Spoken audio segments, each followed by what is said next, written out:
Magandang umaga mga ka-happy hour. Narito ang mga balita para sa MBC TV Network News Update, 9 AM edition. US Task Force Ayungin, ibinunyag ng Defense Chief ng Estados Unidos. Yan ang MBC TV Network News, ni Edniel Parosa.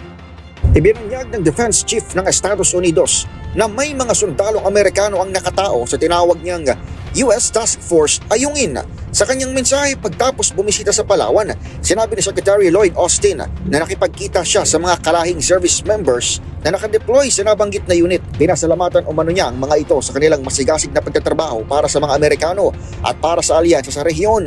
Hindi naman malinaw kung ano ang partikular na gampanin ng mga sundalong Amerikano sa AFP Western Command. Pero sinabi ni Austin ang patungkol sa US Task Force Ayungin, makaraang dumalaw sa Command and Control Fusion Center sa Palawan kahapon.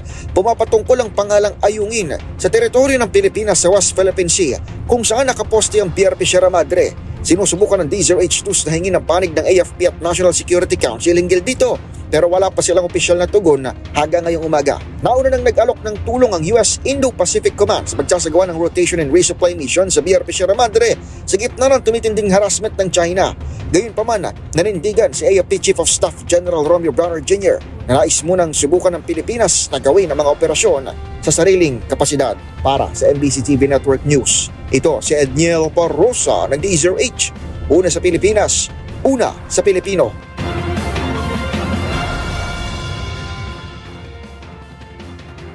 Samantala, VP Sara, kinompronta ang mga security personnel bago ibiyahe si Attorney Lopez papuntang St. Luke's. Nanindigan ng House Committee on Good Government and Public Accountability na naging sagabal si Vice President Sara Duterte sa mabilisan sanang paglilipat kay OVP Chief of Staff Attorney Zulaika Lopez sa ospital.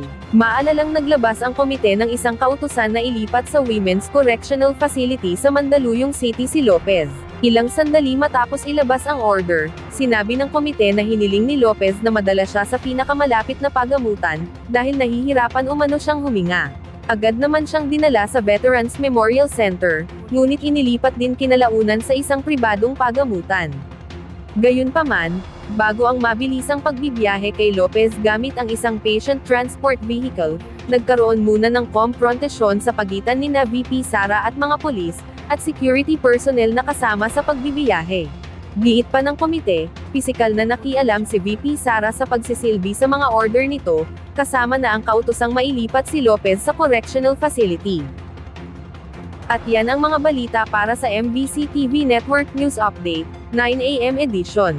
Abangan ang mga susunod na balitaan mamaya, para sa 10 AM edition.